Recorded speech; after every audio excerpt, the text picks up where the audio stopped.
नमस्कार डर के दीवानों। आज मेरे पास एक रूह कंपाने वाली कहानी है जो आपकी रूह को हिला देगी। इसका नाम है खून से सने दीवारें, एक भूतिया कहानी। जरा सोचो, राहुल और अंजलि एक युवा जोड़ा अपनी छुट्टियां एक पुरानी जीर्ण शीर्ण हवेली में बिताने का फैसला करते हैं। हवेली सस्ते में किराए पर मिल गई, लेकिन इसके पीछे एक भयानक कहानी थी। स्थानीय लोग फुसफुसाते थे कि हवेली में एक भूत रहता है जो रात में अपनी मौजूदगी का एहसास कराता है। राहुल और अंजलि ने डरावनी कहानियों को अनसुना कर दिया और अंदर चले गए। पहला दिन सामान्य था, लेकिन जैसे ही रात हुई, गलियारों में अजीब आवाजें गूंजने लगी। दरवाजे और खिड़कियां अपने आप खुलने और बंद होने लगे। अंजलि डर गई, लेकिन राहुल ने उसे आश्वस्त किया कि यह सिर्फ पुरानी इमारत की आवाजें हैं। हालांकि दूसरी रात ज्यादा डरावनी थी।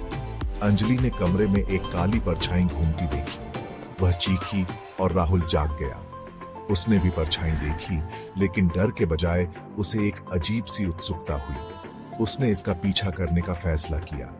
परछाई उन्हें एक खून से सने कमरे में ले गई। दीवारें खून के धब्बों से ढकी थीं और फर्श पर खून से सना एक चाकू पड़ा था। राहुल और अंजलि को एहसास हुआ कि उस कमरे में कुछ भयानक हुआ है। अचानक परछाई गायब हो गई। डरे हुए राहुल और अंजलि हवेली से भाग गए और कभी वापस नहीं लौटे।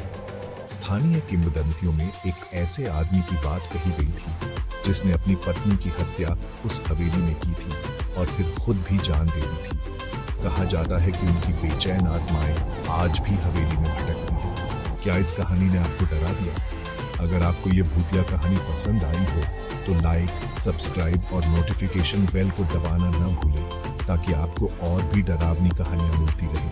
अगली बार तक उत्सुक रहें और डरे रहें। याद रखें, दीवारों के भी कान होते हैं, लेकिन कुछ दीवारें खून बहाती हैं।